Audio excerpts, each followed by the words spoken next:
Welcome to Learning English, a daily 30-minute program from the Voice of America. I'm Ashley Thompson. And I'm Dan Novak. This program is designed for English learners, so we speak a little slower, and we use words and phrases especially written for people learning English. On today's program, John Russell has a story on the increased demand for copper. Dan Friedel reports on dinosaur fossils found by children. Katie Weaver and I have the education reports on students' recovery from the pandemic. Later, John returns to present the lesson of the day. But first, manufacturers have been reusing and recycling copper for many years. Now they are increasing their efforts because some experts predict that the need for the metal will nearly double by 2035. The demand for copper might partly come from a move away from fossil fuels. There is a movement to power buildings, vehicles, and manufacturing operations with clean electricity. Some people hope to electrify everything, but doing so would require more copper. The other half of the reported increased demand comes from constructing buildings and making cell phones and data centers. In an industrial area near Montreal, there is a factory owned by the French company Nexans that recycles copper. Nexans is one of the world's largest wire and cable manufacturers. In the factory, sheets of copper move along a special product mover 4 stories above the floor of the factory. The sheets then drop into a hot furnace. Next come pieces of copper wire. Out of the furnace comes liquid copper. It travels to a second furnace, and from there, melted copper flows out. The liquid is then shaped into long, thin pieces called rods. These are the raw materials for copper wire. The Nexans mill has made copper rod from rock, called ore, for nearly 100 years. Now it processes an increasing amount of used copper. 14% of some of the rods are recycled metal. The company hopes to increase that to 20%. We say to our customers, your waste of today, your scrap of today, is your energy of tomorrow, so bring back your scrap, said Nexans chief Christopher Guérin. Every ton of copper that is recycled means that up to 200 tons of ore will not need to be mined. That is important because mining can harm the environment, causing pollution in the soil, water, or air. Copper is an especially good candidate for reuse because it can be recycled endlessly without losing its value or performance, Guérin said. Each day, up to 10 trucks drop off wire, cable, and copper scrap at the Nexans mill. Nexans uses more than 2,600 times the weight of New York City's Statue of Liberty in copper each year. Some of the materials come from customers, some from scrap dealers. The purity must be high if it is to be used to carry electricity. Daniel Jurgen is with the financial information company S&P Global. He said people may have a closer connection to this metal and this mill than they realize. Copper connects people to the world, Jurgen said. We depend on electricity for everything now, he said. None of it works without copper. Aluminum is also used for electrical wiring in some cases, but it takes a lot of energy to produce. Some aluminum factories, where machines separate metal from ore, have cut production or closed because electricity prices are so high. These cuts and closures have added to the demand for copper. The International Copper Association, or ICA, says about 2/3 of all the copper produced in the last 100 years is still in use. It is used in electrical systems, communications, and home appliances. When equipment and machines get past their useful life, they represent a large supply that can be recycled in the future, the trade group said. Colin Williams of the USGS Mineral Resources Program said companies should recycle more of the copper that is already out there. By recycling, companies can make use of what is, effectively, an urban mine. It increases the supply available, Williams said. He added that recycling reduces the energy and environmental impacts associated with new mining by being able to reuse material we've already mined. It's an important step. I'm John Russell.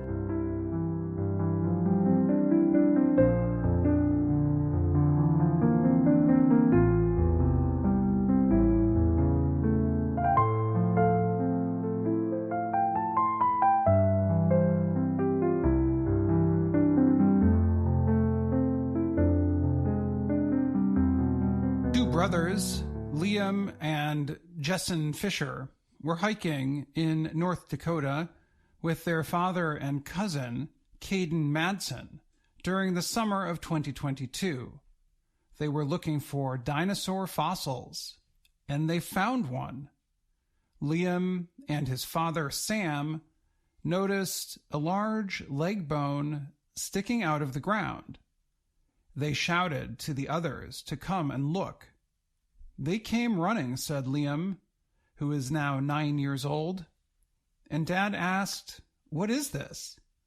And Jessen said, "That's a dinosaur." 2 years later, experts removed the fossils from the ground, and the remains of a young Tyrannosaurus rex are now at a museum in Colorado, where people can see them.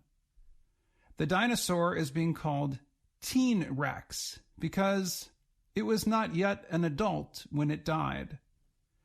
The Denver Museum of Nature and Science announced the find in early June.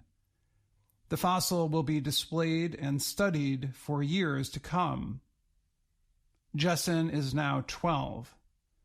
When he saw the leg bone, he was sure it was a dinosaur, but he did not know what kind it was. His father, Sam, contacted a childhood friend, Tyler Lyson, a scientist who studies dinosaurs and works at the museum in Denver. He sent a photo, and Lyson started working on the permissions required to do an excavation. Last year, everyone went back to the place to start working. At first, the group thought the bone belonged to a smaller, plant-eating dinosaur. But later that day, Lyson said he and Jessen found the lower jaw and some large T-Rex teeth. "It still gives me goosebumps," Lyson said. "I was completely, speechless," said Caden, who is now 11. Tyrannosaurus rex was one of the largest meat-eating dinosaurs. Scientists say it lived in what is now North America about 67 million years ago. All dinosaurs disappeared about 66 million years ago. The scientists say the young T-Rex was 13 to 15 years old. These dinosaurs are considered fully grown starting at 18 years. The teen Rex was about 7.6 meters long. about 2/3 the size of an adult. One fossil named Sue, which is displayed at the Field Museum in Chicago, is 12.3 meters. Lyson said the Denver display will not be as big as the display in Chicago because much of it is still contained in a large piece of rock. He said they have a hip bone, the skull, and a number of vertebrae, which are backbones. The fossil was found in a piece of soft stone called sandstone. This leads the scientists to believe the dinosaur got stuck on a sandy area in the middle of a river. Lyson said scientists are interested in finding ways that younger T-Rexes were different from older ones. They were faster and had smaller heads. Because of this, the scientists think the young dinosaurs had a different diet than the older ones. There are very few young Tyrannosaurus fossils available. A younger one is at the Burpee Museum in Rockford, Illinois. Lyson said the new discovery should help dinosaur researchers understand another theory. A small number of scientists believe a dinosaur called Nanotyrannus was related to T-Rex and lived at the same time. A movie about the discovery with scientists from the Denver Museum of Nature and Science is expected to be released on June 21st. I'm Dan Friedel.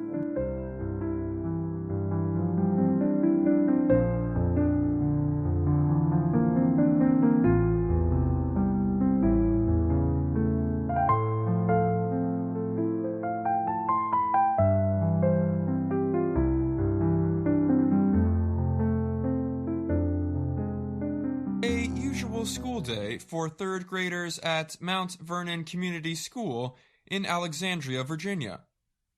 On one side of the classroom, students surround teacher Maria Fletcher and work on making vowel sounds.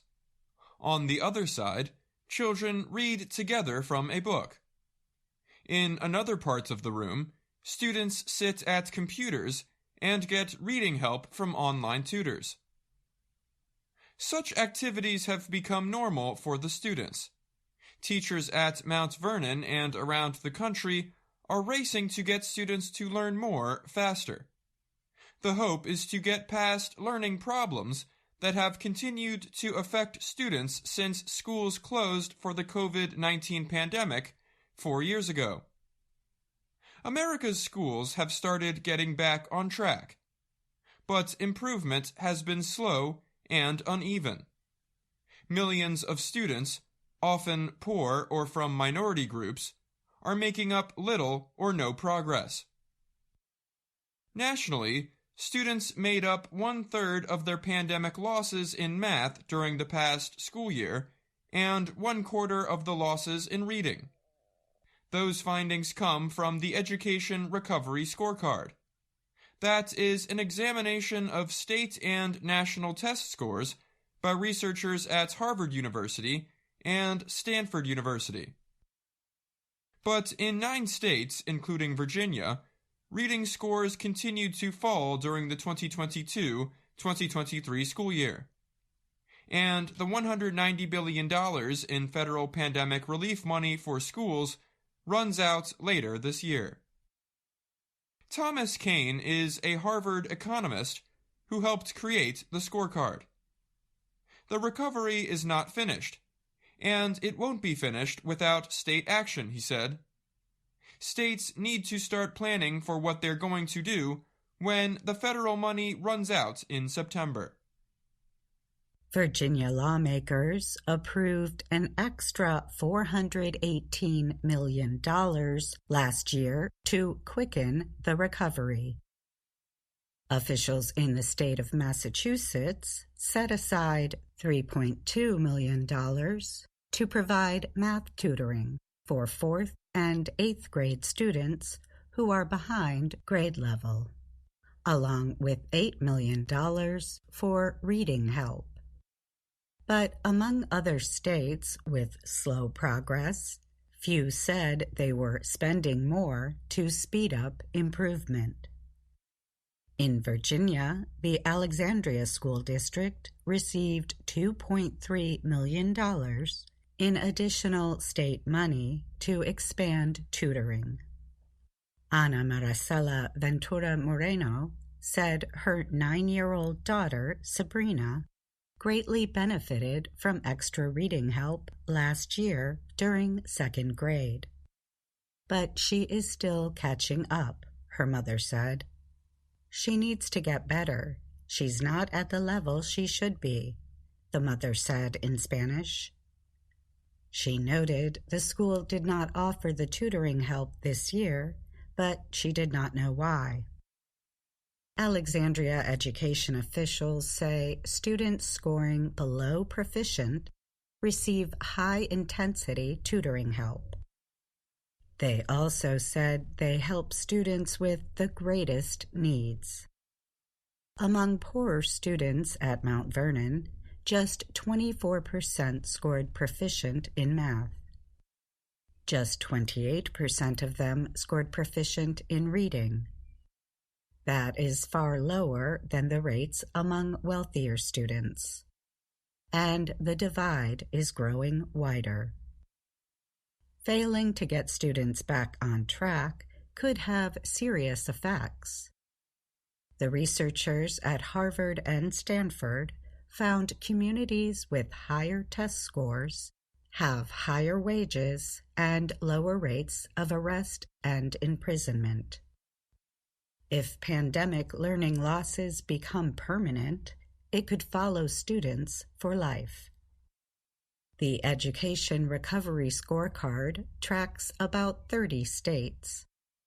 All of the states saw at least some improvement in math from 2022 to 2023. 9 states saw reading scores drop during that time.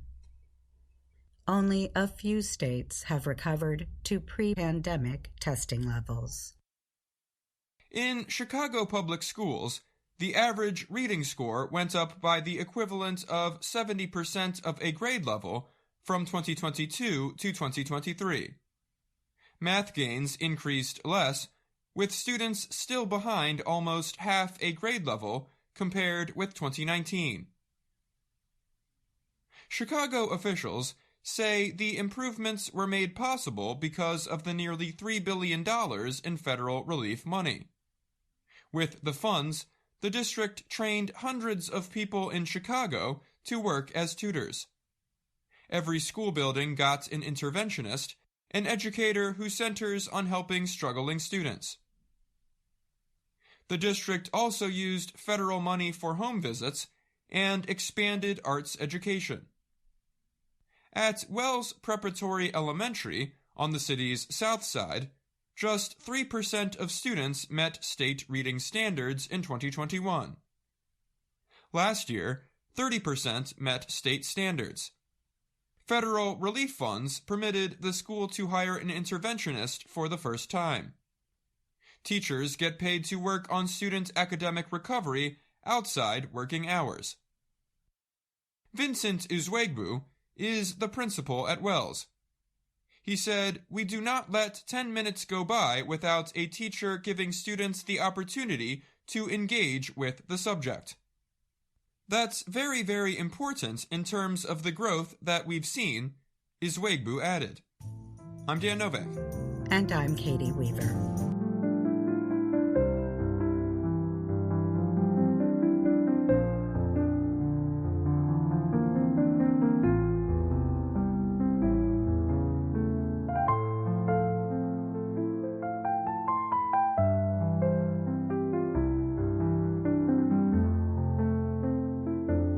Dan Novak is with me now to talk more about today's education story. Hi, Dan. Thanks for talking with me, Ashley. Your story was about how students have been recovering now 4 years after the pandemic shut down schools across the country. Things are slowly improving. Thankfully, students are largely returning to levels they were at before the pandemic. Students made up 1/3 of their pandemic losses in math during the past school year, and 1/4 of the losses in reading. But in 9 states, reading scores have continued to fall. What are the ways schools have been able to help students make improvements? Well, in the story, I talk specifically about Chicago schools. The district hired hundreds of people in the city to work as tutors. Teachers were incentivized, or given rewards, to help students outside school hours. Every school was able to hire an interventionist. And the district has seen the results. The average reading score went up by the equivalent of 70% of a grade level from 2022 to 2023. The district notes that these gains were made possible because of federal relief money, but that money runs out in September. How are schools preparing for that loss of funding? Experts say state governments are the ones that need to be preparing for the expiration of federal funds. States like Virginia and Massachusetts have already approved additional spending on education, but many other states have not. Thanks for answering my questions today, Dan, and thanks for your report. You're welcome, Ashley. In this next report, Dan Novak tells us about recent scientific research that involves the NASA spacecraft called Lucy. We learn about some observations that Lucy made of asteroids known as Dinkinesh and Salam. Pay careful attention to the word accumulation. We will talk more about it after the report.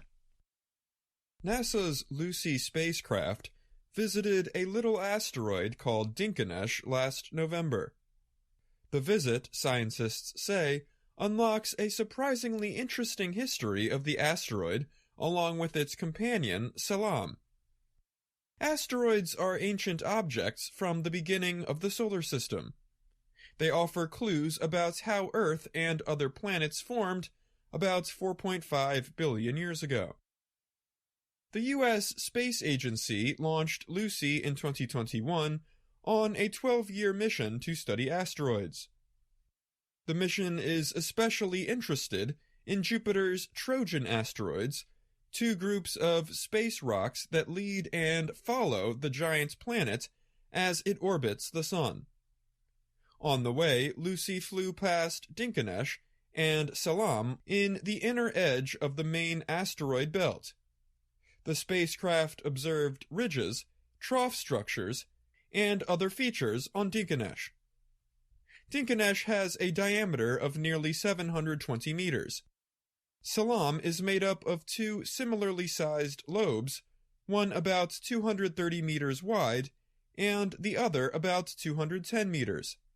Salam orbits Dinkinesh once about every 53 hours at a distance of about 3.1 kilometers. It appears, the researchers said, that a big piece of rock broke free sometime in the past from Dinkinesh. The rock was about a quarter of its total size, creating a trough on its surface and sending debris into space.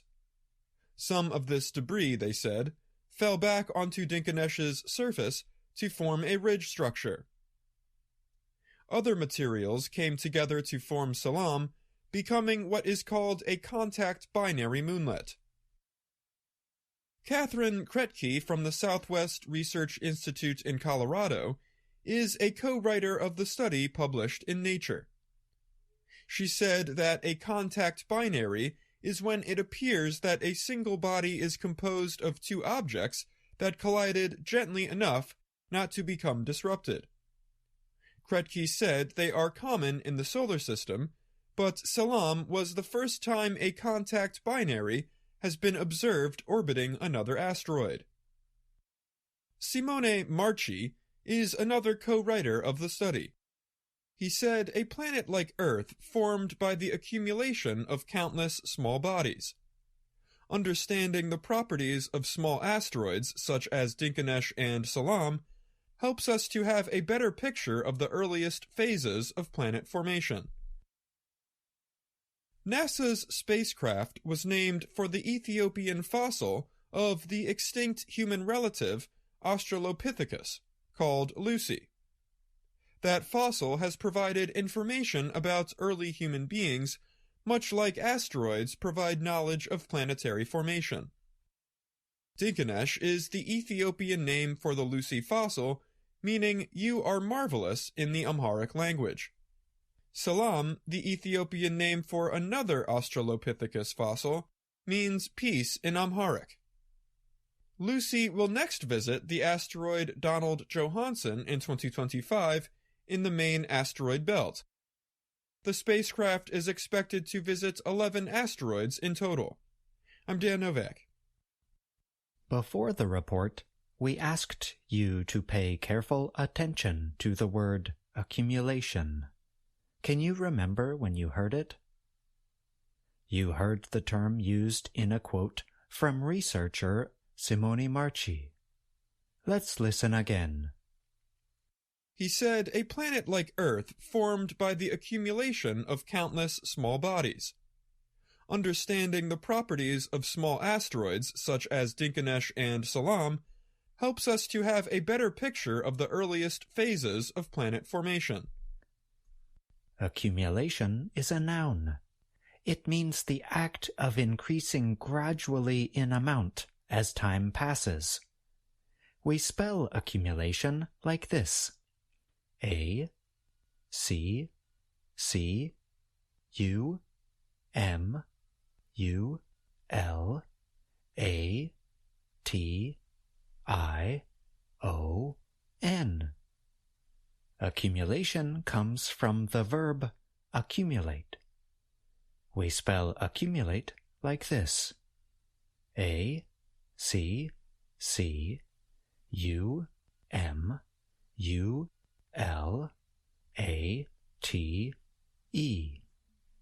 Accumulation, the noun, and accumulate, the verb, are useful to know in a variety of situations. Today, you heard the noun form used in a quote by a researcher. But accumulate and accumulation can be used in really any situation where things might add up or increase over time. For example, when snow continues to fall, we say that snow is accumulating.